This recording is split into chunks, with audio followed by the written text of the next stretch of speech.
నమస్తే. ఈ భూమండలం పైన నివసించే కోటానుకోట్ల జీవరాశుల మనుగడకు ప్రత్యక్షంగానూ మరియు పరోక్షంగానూ కారణమవుతున్నాయి మొక్కలు మరియు వృక్షాలు. మొక్కలు మరియు వృక్షాలు తమకు అవసరమైనటువంటి ఆహార పదార్థాలను తామే తయారు చేసుకొని తమలో నిల్వ ఉంచుకుంటున్నాయి. ఈ మొక్కలు మరియు వృక్షాలపై ఆధారపడి శాకాహార జీవులు తమ మనుగడను కొనసాగిస్తున్నాయి. శాకాహార జీవులపై ఆధారపడి మాంసాహార జీవులు తమ మనుగడను కొనసాగిస్తున్నాయి. ఈ విధంగా వృక్షజాతి ప్రత్యక్షంగానూ మరియు పరోక్షంగానూ జీవకోటి మనుగడకు కారణమవుతున్నాయి. మొక్కలు మరియు వృక్షాలు తమకు కావలసిన ఆహార పదార్థాలను ఎలా తయారు చేసుకుంటున్నాయో ఇప్పుడు చూద్దాం. ఫోటోసింథసిస్ అని పిలువబడే జీవరసాయన ప్రక్రియ ద్వారా వృక్షాల్లోని ఆకుల్లో ఆహార పదార్థాలు తయారవుతాయి. ఒక వృక్షంలోని ప్రతి ఆకు కోటానుకోట్ల కణాలచే నిర్మింపబడింది. ప్రతి కణంలో ఎన్నో కణ అవయవాలు ఉంటాయి. అలాంటి కణ అవయవాల్లో ఒకటి క్లోరోప్లాస్ట్. ఈ క్లోరోప్లాస్ట్లోనే ఫోటోసింథసిస్ అని పిలువబడే జీవరసాయన ప్రక్రియ జరుగుతుంది.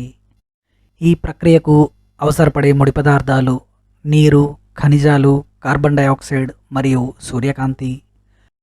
ఫోటోసింథసిస్ జరగాలంటే ఈ ముడి పదార్థాలన్నీ వృక్షాల యొక్క ఆకుల్లో ఉన్న క్లోరోప్లాస్ట్కి చేరాలి. వృక్షాలు ఈ ముడి పదార్థాలను గ్రహించి ఆకుల్లోని తమ క్లోరోప్లాస్ట్కి ఎలా చేరవేస్తాయో ఇప్పుడు చూద్దాం. నీటిని మరియు అవసరమైన ఖనిజాలను మొక్కలు వేర్ల ద్వారా గ్రహిస్తాయి. మొక్కలు తమ వేరు నుంచి మొదలుకొని చివరి చిగురుటాకు వరకు కూడా వాస్కులార్ సిస్టమ్ అని పిలువబడే పైప్లైన్ వంటి ఒక నాళా వ్యవస్థను కలిగి ఉంటాయి. ఈ వాస్కులార్ సిస్టమ్ అనేది 2 రకాల కణజాలాలతో నిర్మించబడింది. ఒకటి జైలం కణజాలము మరియు రెండవది ఫ్లోయం కణజాలము. జైలం కణజాలంతో నిర్మింపబడ్డ నాళా వ్యవస్థ మొక్కల్లో వేరు నుంచి చివరి చిగురుటాకు వరకు కూడా నీటిని సరఫరా చేయడానికి ఉపయోగపడుతుంది. ఈ జైలం నాళా వ్యవస్థ ఒకే దిశలో పదార్థాలను సరఫరా చేస్తుంది. అది వృక్షం యొక్క వేరు నుంచి ఆకుల వైపు. వృక్షాల ఆకుల్లో తయారు కాబడిన ఆహార పదార్థాలు వృక్షాల యొక్క వివిధ భాగాలకు సరఫరా చేయడానికి ఫ్లోయం నాళా వ్యవస్థ ఉపయోగపడుతుంది. ఈ విధంగా ఫోటోసింథసిస్కి అవసరమయ్యే ముడి పదార్థాలైనటువంటి నీరు మరియు ఖనిజాలు భూమి నుండి వేర్ల ద్వారా ఆకుల్లోని క్లోరోప్లాస్ట్కు చేరుతాయి. ఇప్పుడు ఫోటోసింథసిస్ ప్రక్రియకు అవసరపడే రెండవ ముడి పదార్థమైనటువంటి కార్బన్ డయాక్సైడ్ను వృక్షాలు ఎలా గ్రహిస్తాయో చూద్దాం. మొక్కల యొక్క ఆకుల ఉపరితలంపై కంటికి కనపడిన చిన్న చిన్న రంధ్రాలు ఉంటాయి. వీటిని స్టొమాటా అంటారు.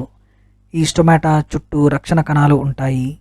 ఈ రక్షణ కణాల యొక్క సంకోచ వ్యాకోచాల వలన స్టొమాటా తెరుచుకోవడము మరియు మూసుకోవడం జరుగుతుంది.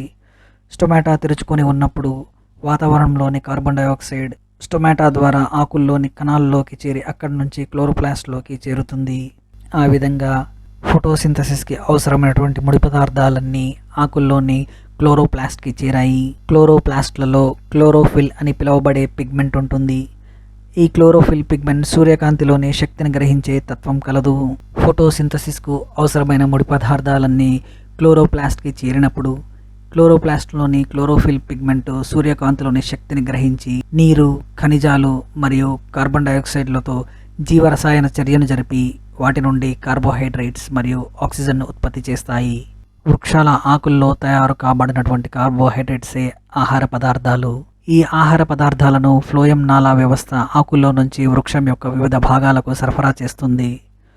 మొక్కలు తమ జాతి లక్షణాలను బట్టి ఈ ఆహార పదార్థాలను ఒక్కో అవయవంలో దాచుకుంటాయి. ఉదాహరణకు క్యారెట్ మొక్క తన వేరులో ఆహార పదార్థాలను దాచుకుంటుంది. మొక్కజొన్న మొక్క తన విత్తనాల్లో ఆహార పదార్థాలను దాచుకుంటుంది.